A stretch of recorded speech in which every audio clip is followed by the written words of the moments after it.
How's it going, everyone, and welcome to round one of my F2 championship for the Bahrain Grand Prix.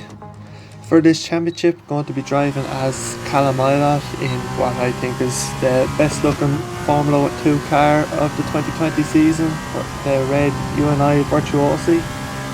Doing one shot qualifying, 50% feature race, 50% sprint race. So with qualifying started, I'll let you enjoy the lap.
So as we head up to the line to finish off what's been a pretty bad lap, if I'm honest, come across to finish in P13, Arta Markelov claiming pole position and the 4 points that come with that.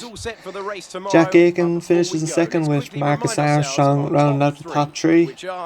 So with qualifying done, it's time to head into the feature race. All that remains is the main event. We'll be live and uninterrupted for the feature race tomorrow, so make sure you join us then. Welcome one and all to the 2020 Formula 2 World Championship, a new season and a new lineup of drivers hungry to make their mark on the world of motorsport. There's no development race to worry about here, everyone's driving the same car. Who has the skill to stand out from the pack and stake their claim as the Formula 2 World Champion? Bahrain represents an exceptional 3.36 miles of racing. Lots of opportunities to overtake throughout its 15 corners. Now, this track has a reputation for being brutal on the rear tyres, so keep an eye on how these young drivers manage their rubber. Strategy here could ultimately determine the winner of this race. So as the lights build up for this feature race in Bahrain, lights go out and we get a pretty average start. AI always seems to get a good start in the F2 cars. We initially lose few positions, but we decide to go around the outside of quite a few drivers into turn 1, and then that turns to the inside for turn 2. We're side by side with Yuki Tsunoda in the Carlin, who just manages to get ahead of us. But overall we've gained a few positions in the first few turns. Going into turn 3, tried to look around Tsunoda, but he defends well the inside and nearly makes a move on Dan Picton. And now as we go through the fast few turns, starts to quieten down a bit, but down into this hairpin we go for a dive down the inside of Tsunoda, squeeze him out to the outside, and we get the move done up into P9 as Samaya also gets past the Japanese Honda driver. Down into turn 10, it's tricky just to not lock up in these cars, but we managed to get through that well and make a few positions on the first lap. And as we go on to lap 3, we wanted to try and stay in the DRS of the cars ahead, which we just about managed to do, just being a second of Tictum ahead of us. And that's important for us. We started on the hard tyre compared to everyone else doing the normal strategy, starting on the mediums. So going to the end of lap 3, see pop up there on the MFD that have a DRS failure, so even if we had managed to stay in the DRS of Tictum, which we actually haven't, we dropped out of the 1 second on this lap, wouldn't have had been able to use DRS anyway. but Samaya gets a good run on us with the RS. I move back to the racing line, try and get a good run through turn 1. Samaya goes side by side, and through turn 2 and 3 we're alongside the Campos driver, but with the RS he manages to get ahead, defends to the inside, so we have a look around the outside but couldn't do anything there, and we stay in P10. On to the end of lap 4 now, and going into the last turn, make a big mistake here, locking the rears, going into a half spin. That allows Sonoda to get past us, but unfortunately for him he actually hit us and broke his front wing. That's why he decided to quit. But the mistake allows Sato to get around us down the main pit straight, and going into turn 1 we get a bit loose because wasn't expecting Sato to be moving under the braking, and that allows the Ruvula to get past in the Carlin, and that's us down to P12 at the start of lap 5. Going into turn 4 we stay close, nearly hitting the back of the Ruvula, but couldn't make anything of it and stay in the position we were in. Then going into turn 10, as I said in the first lap, it's hard to not lock up the fronts there, which we do on this occasion, and that allows PK to almost go down our inside and make a small bit of contact with the Shrew driver. But for now we managed to stay ahead and remain in P12. And again into the same corner a lap later we lock up, but this time it's a lot worse. We go much further wide. That allows PK to get cleanly through. And we're in P7 at the moment. There's a few drivers who were ahead of us make their pit stops. Then on to the end of lap 7, we set a new personal best in our first lap in clear air, and on to the end of lap 10 we pit for our mandatory pit stop to go onto the medium compounded tyre. Arton Markloff passes us, set the fastest lap of the race with the leader, and as we exit the pits we're still just behind PK, so around about where we were before the pit stop phase. But now we're on the much softer tyre, so we should be able to make some progress. Then on to lap 12, we're after getting our way into the DRS train behind Alesi, the Ruvula and PK.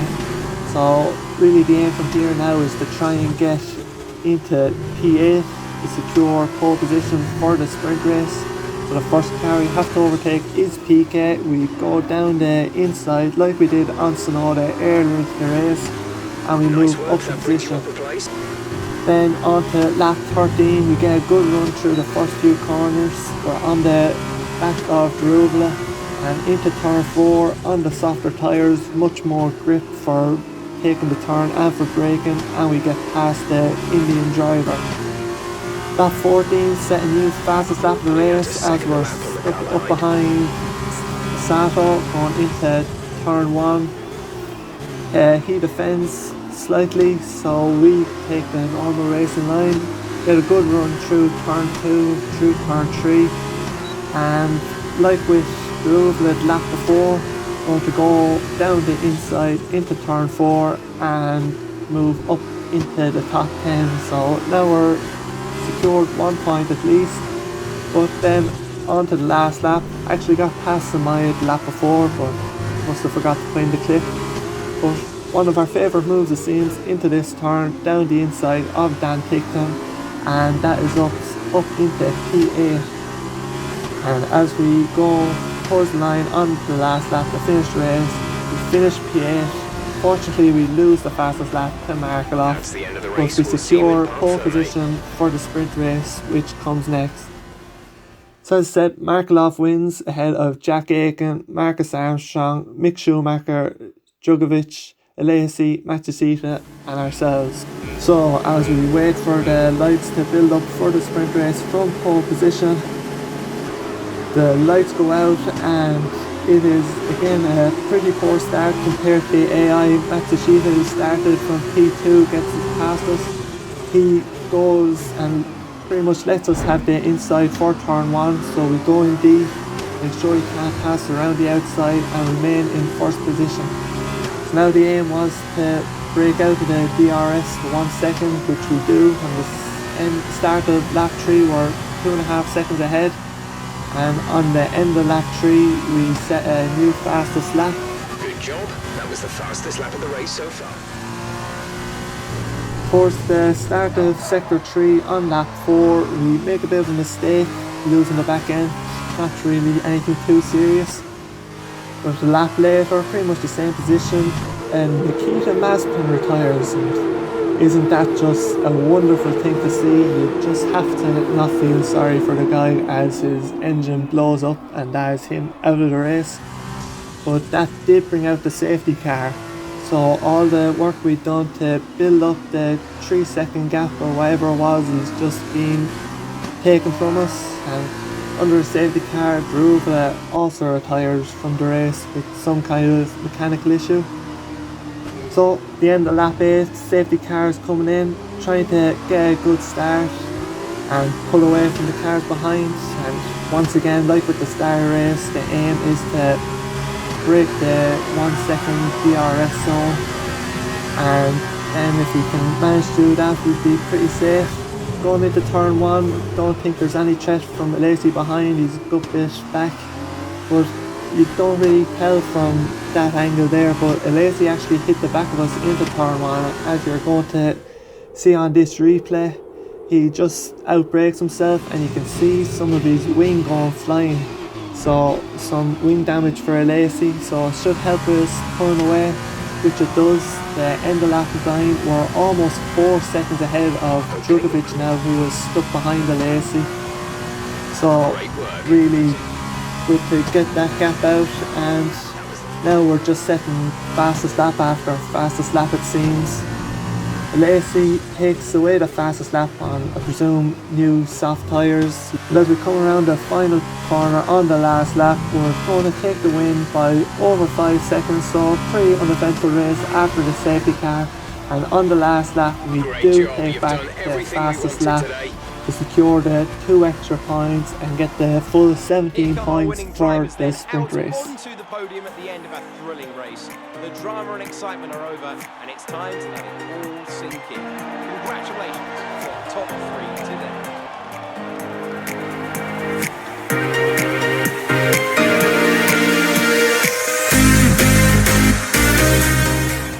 So as we look at the results, us as Callum Ilott take the win ahead of Felipe Drugovic and Mick Schumacher round out the podium.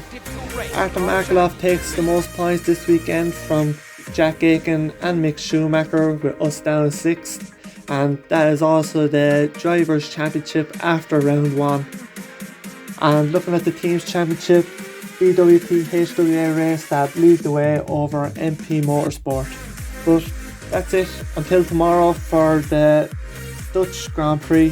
Thanks for watching, see you then.